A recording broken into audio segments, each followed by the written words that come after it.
What's up everybody, my name's Big Cam and welcome back to another Hot Toys DC figure unboxing. And you saw the title and thumbnail, so you know that we are unboxing the Batman from Batman v Superman, Dawn of Justice Batman 2.0 Deluxe version. You can see Batfleck on the front there. I don't believe that's figure photography. I think those are shots from the movie. A little bit of reflective building in the background, but the details on that suit look really good. Batman 2.0 Deluxe version on the side. MMS 732 on the side of the box there. This is the deluxe version, so it's a little bit thicker of a box. I believe it comes with a little bit bigger of a display base. Legal information around the back. Nothing really on the top. Same thing on the other side. Let's not waste any time. Let's slide off the top of this box.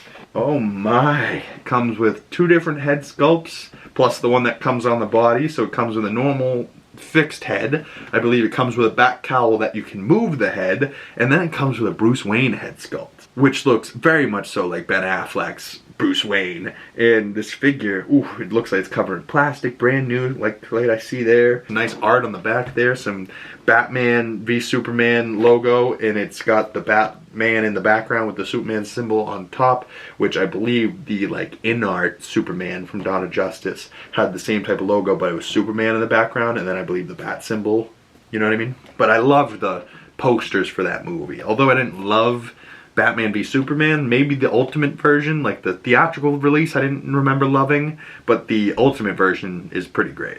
But I don't know, Batfleck, something about him. For years, I never really loved him. I always loved Ben Affleck for being a Boston boy, but I was never really here for his Batman. But I think seeing this figure in person might change my mind. So let's pull this bad boy out of the box. Alright, comes with two separate trays. This looks like the big old base and maybe a swap out cape. Maybe a backup cape. Yeah, definitely a secondary cape. Big old base. Yeah, I'm gonna have to see what that's looking like. Let's see. A couple of batarangs. It looks like maybe a kryptonite bomb. Looks like the little device to go up there and move his eyeballs. It looks like maybe a couple of grenades. Like a grenade launcher gun. I do remember this Batman wielding a gun for a quick second. And then maybe a grappling gun that he's got with maybe like a little grappling device. Like it's getting shot out. His batarangs look really cool. I remember seeing the batarang for the first time in like a preview, and just the way it looked in the wall and how big it was. And yeah, I really dig this Batman's like vibe, you know what I mean? Big old instruction sheet, front and back. So I'm gonna have to take a closer look at this and see what this all says. But big old instruction sheet. That might be the thickest instruction sheet I've ever seen in my life. But just taking a couple look at the cowls here, the movable Batman head sculpt. That might go a long way for a lot of people, you know what I mean? The fact that you can move his head, you know, like one of the only Batman suits that with like the cowl that looks like he can't really move his head, he was still kind of able to move his head. I wonder if it was just like the rubber was like really strong, but Ben Affleck was stronger. Like if you look at him in that film, he is so jacked. Like he got big for that role. He's already a big guy. He's got to be at least 6'4", you know, and like in that film, he looked unreal. But yeah, the Bruce Wayne head sculpt. Whoa, that looks insane. Like I have said, I haven't necessarily always loved Ben Affleck's Batman, but his Bruce Wayne was pretty great. It's a shame because Henry Cavill's Clark Kent was awful, you know, so I would have loved to see, you know, like his Superman wasn't bad, but like I would have loved to seen Ben Affleck's Bruce Wayne have a Clark Kent to really square up against that was better. Because his Clark Kent was just Superman, you know, like he just looked like Superman still. The glasses were not helping him change his look to Clark Kent at all. He was just still Henry Cavill. He wasn't even Clark Kent, he was just Henry Cavill. But there is a swap out hair piece as well, kind of like the other Batman figure, where like you get a little bit messier of a look. I kind of like the cleaner look, but at least the messy look maybe on the bat suit would imply that he just took off the Batman cowl, you know what I mean? Although they didn't go with the eye black like they did for 2022's The Batman figure, which, you know, only makes sense that Batman has eye black on with the mask, and then when they take the masks off, all of a sudden the eye black disappears. Like, I really dig that Matt Reeves and Robert Pattinson leaned into the eye black and making it more like war paint on his face, and like how it runs when he sweats or if it's raining or something.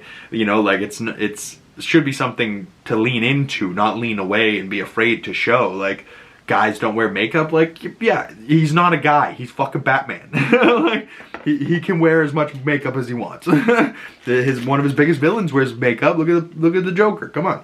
But just pulling out the figure himself here, the cape from down below, dude, he's thick. He is very thick. Like, the arms, the legs, the trunks, the torso. Like, I can't wait to show you guys like a side-by-side with some of these other Batman, because he is so much bigger. Like, even just in hand, he feels so much bigger. Like, oh, that bat cowl. You know what's funny is he's the biggest Batman with the smallest ears.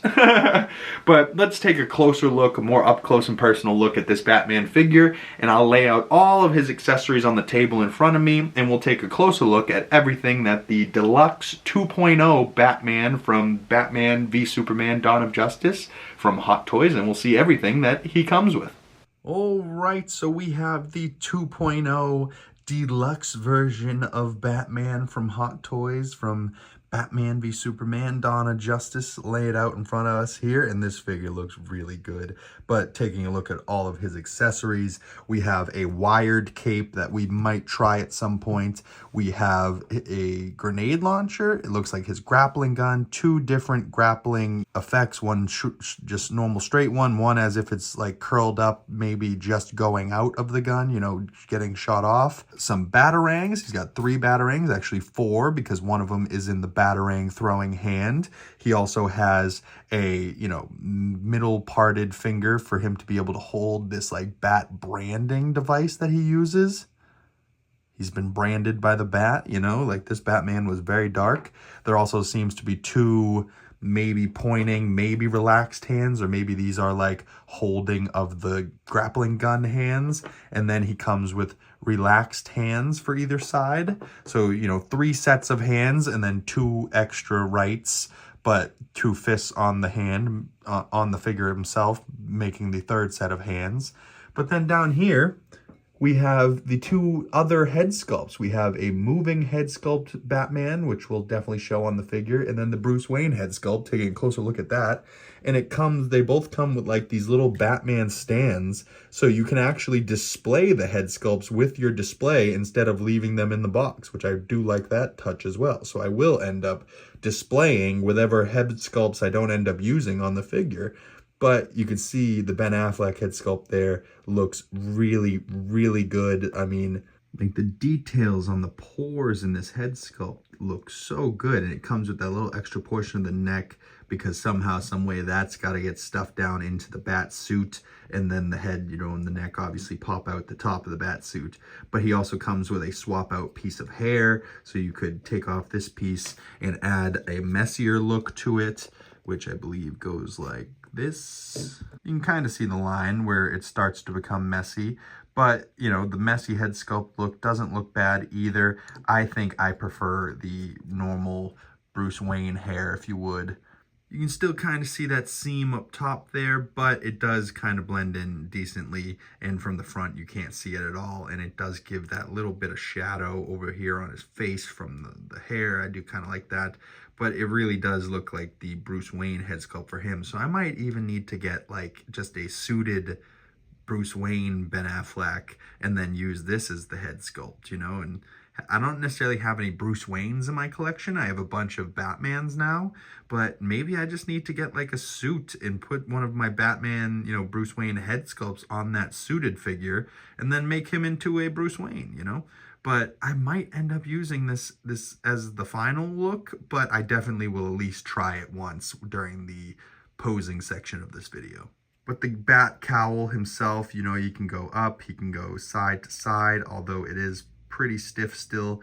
He can move around, and I believe pop off this head does have moving eyes, and you can swap out the face then. It does come with 1 extra swap out face, which doesn't look very good, but does have like a, you know, teeth out, gritting his teeth look, Where this face sculpt on the figure currently is probably the one I will end up using, just like the more stoic, just neutral pose. Where this face mold on the other figure doesn't look that good either with the teeth out, but the little mole there, the Ben Affleck mole, I do like that addition. Yeah, you can kind of see the mole in that face sculpt too. And then does the mole happen to be down here? Yeah, you can see the little mole on his cheek there. So the mole does carry over from the head sculpts to the other two head sculpts. But just taking a closer look at this big old gun here, I don't remember him necessarily using a grenade gun at any point in the movie, but that's definitely what that seems to be there. If you guys, any Call of Duty players out there, that right there is a noob tube. But there's also the grappling gun, which I believe the little devices just plug in there in the silver part, but this like portion would be like what wheels in the wire to make him be able to, you know, pull himself away. But yeah, nice big chunky gas-powered grappling gun.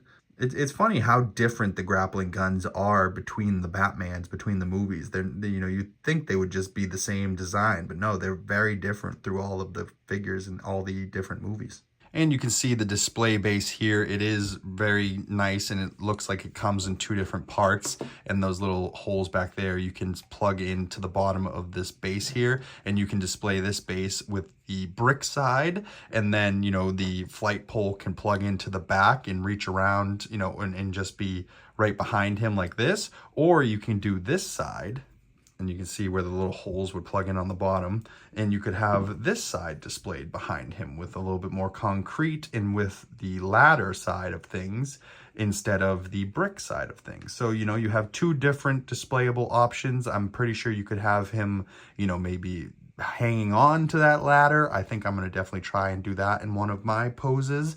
But, you know, I did like that you could have him, you know, displayed this way with the flight pole on the back, so it hides the flight pole mostly, and then the flight pole can come right through that little crack there and then grab onto the figure.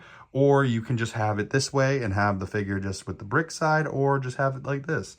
You know, I like that it gives you the, you know, options, and it does have the flight pole and the flight waist grabber, which I don't know if it will work the best. It doesn't seem like it's overly too tight of a spring and it will maybe damage the suit. It does have a little bit of padding on the inside, but I would definitely be careful towards the edges of this because they're not padded up the top there, and that could dig into the figure and damage it. So just the last couple of accessories, we have one kryptonite grenade closed and one open, I believe that's what this is, or maybe these are just like the little grenade bombs that he shoots. I believe there's maybe two other little attachment devices for the grappling gun. And then there's this little piece here that, if you're wondering what that is, that little piece with the little spike on the back is very fragile. This little thing here plugs into the neck of the character when the Bruce Wayne head sculpt's in, to make sure that the cape doesn't, like, you know, fly up off, because right now the cowl itself is holding down the cape. But if, you know, this head sculpt's on, the cowl needs something to like hold it in place. So that's what this little thing is. And then this little device is how you would reach up into the eyeballs, plug like this little thing into the back of the eyes, and then be able to move his eyeballs to do, you know, like a looking off to the side look, or, you know, just being able to move the rolling eyeballs. So I like that they throw this little accessory in there for someone like me with big old fingers. I can't necessarily reach my finger up there and move it around so easily. Oh, I almost forgot to take a closer look at the figure himself. Look at this big, thick boy. But taking a closer look at the figure, you can see his split cut boot design, and then like the wear and like the weathering on the suit itself. It's got like these scratches and you know, scars in the suit. But I believe that's all like, you know, supposed to be there. That's not from wear and tear on the figure. But, you know, going up to his utility belt, like nice gold, big chunky utility belt, big thick arms with the, you know, gauntlets. And the gauntlets don't feel like they swivel all that much. They feel very, very tight on that forearm. So that's kind of the direction that they'll be going. So I'm not too mad about that. But, you know, like I would have wanted maybe a little bit of swivel for the gauntlet on the arms, but it is what it is. I do like how thick he is, how big his, you know, six-pack is on the front. He's got riblets, the giant Batman logo on his chest. Like, he's just so unique compared to the other Batman. Like, he doesn't have what they do, you know. He's so much bigger. He doesn't have big tall cowl. He has nice short tight bat ears. big giant, you know, like where the bat suit for the other guys are making them taller, right? Like the ears make them 6 foot, make them 6'2", 6'3", 6'4", where this guy's already 6'4", so if you had big, tall, pointy ears, he would be bumping those things into every doorway he would walk through. So nice short ears, already 6'4", already huge. Yeah, no muscle suit for this guy. He just filled out the suit himself. Really love to see that. And, you know, the cape, not so bad. This is just the normal cape. And then we have, you know, a wired cape as well. So we'll try both of those out. But this figure looks really great. And I think it's time to do some poses. So why don't we toss a bunch of different accessories on this guy and see what kind of posability he can do and see what he's looking like on his display base. All right, so we have Batfleck spinning around on the turntable for us here in just a normal standing pose, just relaxed hands. And I wish that this pose, you know, he was able to get his hands down by his side a little bit more and maybe look a little bit more natural in a neutral pose. But then I have him throwing a punch with 1 foot on the display base and the brick backdrop behind them, and you can switch it between the brick and the laddered side, just showing off how you can change up the display base a bit. And then I have the Bruce Wayne head sculpt while he's holding a kryptonite grenade. I wish that the actual head sculpt itself had a little bit more range up and down. You know, maybe you put his head a little bit more forward and down, like he's brooding a little bit more. It felt a little stiff, although you do have left to right, not so much up and down head movement. And then I have him in a wide stance, turning head sculpt on so he can actually turn his head in the bat cowl, and he's throwing his batarang. And then I have the angry faceplate in the turning head sculpt, and he's kind of looking a little bit more forward, walking straight into us, and he's got the bat branding device in one hand, like he's about to brand us with his bat symbol, and he's got his grenade launcher in the other hand. And then my final pose, I have him hanging off of the ladder with 1 foot up on the ladder and one hand gripping the ladder, and then as if he's turning and shooting the grappling gun with the wired cape on him, kind of flowing in the wind, trying to make it look like it's windswept. Not such an easy thing to do with the wired cape, but what you are supposed to try and do with the wired cape. I eventually might put it back to the regular stock cape. I might even do that before I toss this figure on the shelf.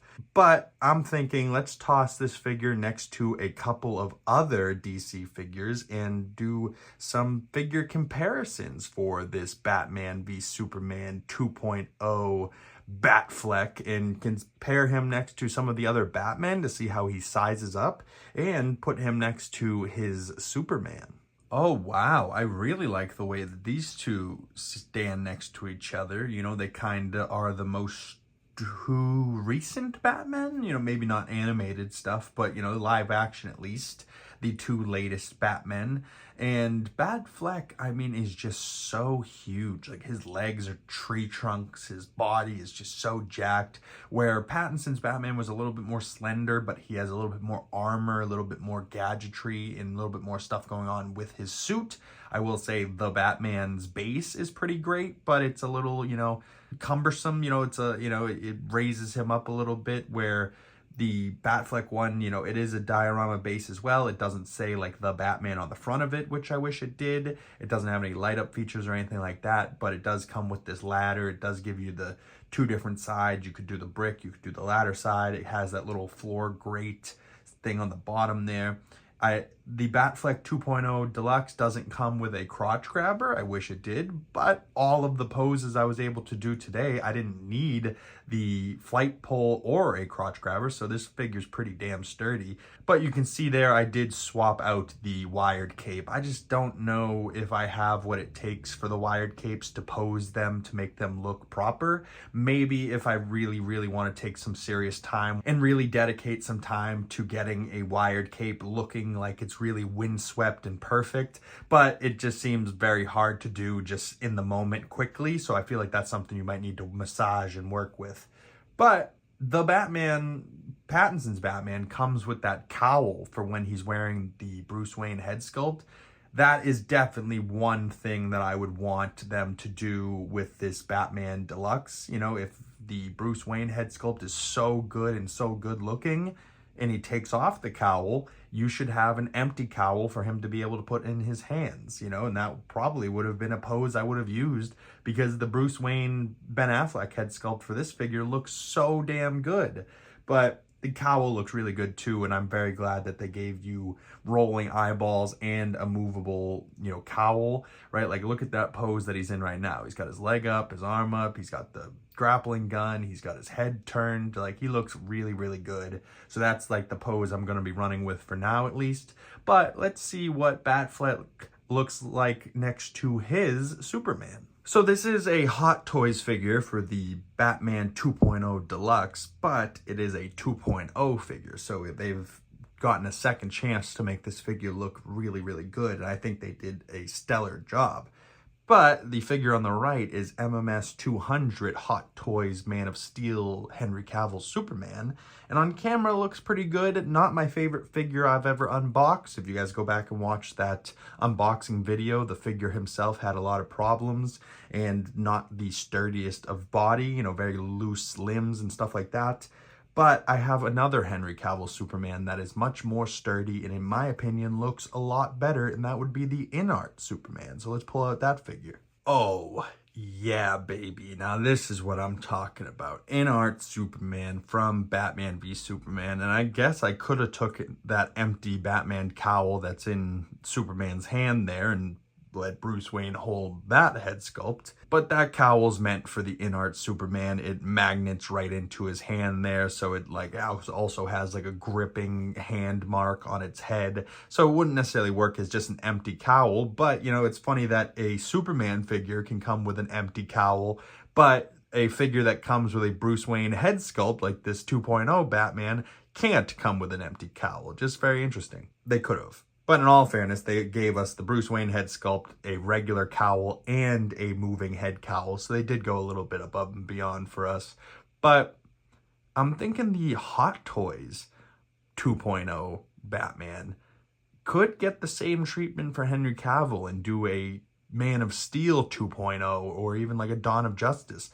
I haven't looked at the Dawn of Justice or even like the Justice League Hot Toys Superman, other than the Man of Steel Hot Toys Superman that you just saw. But as far as my Supermen in my collection so far, it's just the Hot Toys one and this InArt one, and I have to go with the InArt one. It came with more accessories, it displays better, the suit is better quality, the body underneath the suit is better quality, you know, just the unboxing experience was better, the posing looks better, you know. So as far as Superman, that's definitely my boys right there, and I might end up posing these two together on the shelf. But why don't we toss him next to one other Batman, and that would be DX19, Christian Bale's Batman from The Dark Knight. Wow, look at the size difference between Christian Bale's Batman and Batfleck here. Like, not only does the Batfleck figure stand taller, he is so much thicker. And I thought the Christian Bale Batman figure looked really good. I mean, it perfectly resembles the Dark Knight's suit, but at the same time, that Batfleck suit is just gargantuan standing next to him. I mean, what is Christian Bale, like 5'10", 5'11", maybe 6 foot? I think Ben Affleck's all of, like, for this movie at least, was all of 250, 260 solid at 6'4", you know, like, and I was pointing this out to my roommate the other day. Look at, like, any of the other Batmans, Keaton, Nolan, Schumacher, all of them have these really tall-eared Batman cowls, and a lot of it was because the guys were 5'10", 6 foot, and, you know, they wanted to look a little bit bigger and taller on screen, so they had the taller ears. Batfleck was already huge and already 6'4", so they gave him these nice, tight, short cowl ears, right? Like, I never really liked the look of his cowl because the ears were way too short. But then I thought about it practically, and I was like, yeah, this guy, if he had big, tall ears, they would have been 7 feet tall, bumping into every doorway and ceiling during the shoot, you know? So probably for practicality-wise, because Ben Affleck was so big, that's probably why they ended up giving him short ears. At least that's my theory. But, you know, I'd be curious to ask him that type of question. Like, hey, why'd you guys end up going with short ears? Was it because you were so fucking big? You know, like, and, you know, I'd also be curious to know what kind of workout regimen he was doing for this movie. Because there's, like, one scene where he is so ripped and, like, oof. I've never been the most ripped of people. I'm a bit soft in the midsection, if you would. But, God, I've always had the dream of just getting absolutely ripped for no reason. Well, if my reason was to be Batman, hey, what better reason is that, you know? If a movie studio was paying me to get jacked, I mean, that's the ultimate goal, right? You know, get paid to work out, where every one of us else in the world that doesn't get paid to work out doesn't really want to do it, you know? Unless you're one of those psychopaths that are in the gym every single day, like, it's what I do, it's my life, you know? Like, hey, good for you, power to you. But, me, sir, I've been busy unboxing hot toys. But let's toss this bad boy of this Batman 2.0 Deluxe version from Batman v Superman, Batfleck, my boy here. Let's toss him on the shelf and see what he's looking like with the rest of the DC collection. Oh, yes, I love how this is coming together, this shelf. Don't you love it when a plan comes together? Oh, man, he looks really good. Although that right eye might be a little bit too far right, but in person it looks pretty good. The King Shark, the Bat Single, and the Batman have now been demoted down to the bottom of the shelf, but it is what it is. That's not bad. That will now become another DC shelf because we are looking to expand because this shelf is pretty packed. We got the Riddler and Two-Face that we did last week, and the Batman Forever, Batman and Robin that we did the week before. And then we have the DX19 and Superman up in the corner there. I love how Superman is raised up just a little bit. Plus the flight pole gives him that perfect little in between the Batman and the Joker. And, you know, gives a little bit of breakup between these figures and the new figures. But now having Batman and Superman both from Dawn of Justice right next to each other, that display face fit in that spot perfectly. I also have the head sculpts. I like the little display things that they came with, so I was like, why not? I'll put them in the display and display them, and it will also just, you know, remind me that I have the other head sculpts and that Bruce Wayne looks really good in the actual stiff cowl look, although he looks a little bug-eyed and scared at the moment. But I did like the little trim on the gold on the boots, the gold belt buckle, the little detail, like you can see it with the flash on now on the suit. There's a lot of detail on this suit that doesn't necessarily come from like you don't necessarily see it in your eye, but as soon as you put some light or a camera on it, you start to see all the little details, all the little, you know, graininess and the fibers of the suit. I really like how that figure looks and how beefy and jacked he is. Yeah, that was a really fun unboxing. Stay tuned for tomorrow's unboxing. There will be a Deadshot figure unboxing coming out, or vice versa. Maybe it came out yesterday and this one came out on Sunday, but stay tuned. Every Sunday we got new Hot Toys or in-art figure unboxings coming your way. And if you hit that bell, you'll get the notifications when those come out. And if you made it this far in the video, I can't thank you enough. My name's Big Cam, 2 G's in the Big. If you want to follow my other social medias, links for those down in the description below. Thank you guys so much for coming on by. Once again, my name is Big Cam. If you want to support the channel, the best way to do that is liking this video, commenting down below, subscribing if you haven't already, and I will see you beautiful people in the next video. Peace.